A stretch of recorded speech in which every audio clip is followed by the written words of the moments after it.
As a conceptual artist, I'm constantly looking for creative ways to spark challenging conversations. I do this through painting, sculpture, video, and performance, but regardless of the format, two of my favorite materials are history and dialogue. In 2007, I created Lotus, a 7.5-foot diameter, 600-pound glass depiction of a lotus blossom. In Buddhism, the lotus is a symbol for transcendence and for purity of mind and spirit. But a closer look at this lotus reveals each petal to be the cross-section of a slave ship. This iconic diagram was taken from a British slaving manual and later used by abolitionists to show the atrocities of slavery. In America, we don't like to talk about slavery, nor do we look at it as a global industry.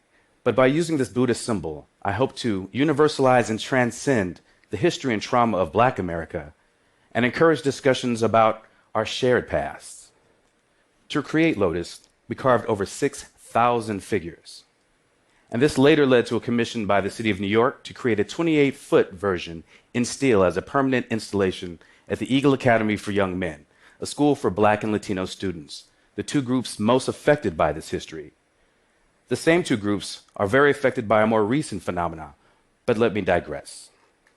I've been collecting wooden African figures from tourist shops and flea markets around the world. The authenticity and origin of them is completely debatable, but people believe these to be imbued with power or even magic. Only recently have I figured out how to use this in my own work.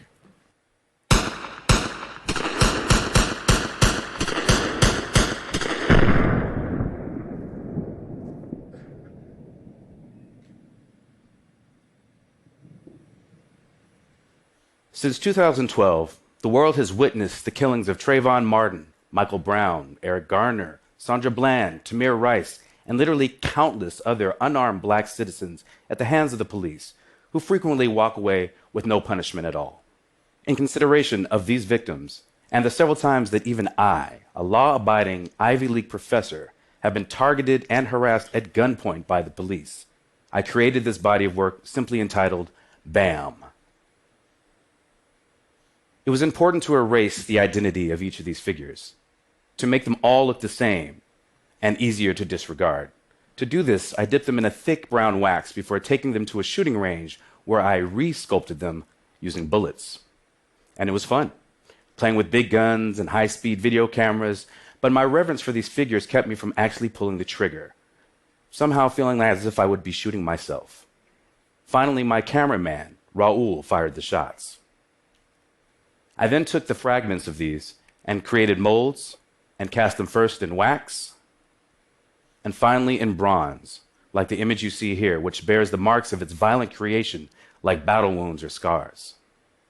When I showed this work recently in Miami, a woman told me she felt every gunshot to her soul, but she also felt that these artworks memorialized the victims of these killings, as well as other victims of racial violence throughout U.S. history.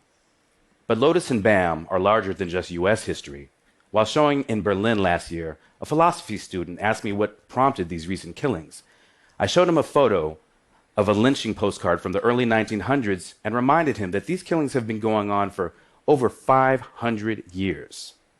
But it's only through questions like his and more thoughtful dialogue about history and race can we evolve as individuals and as society.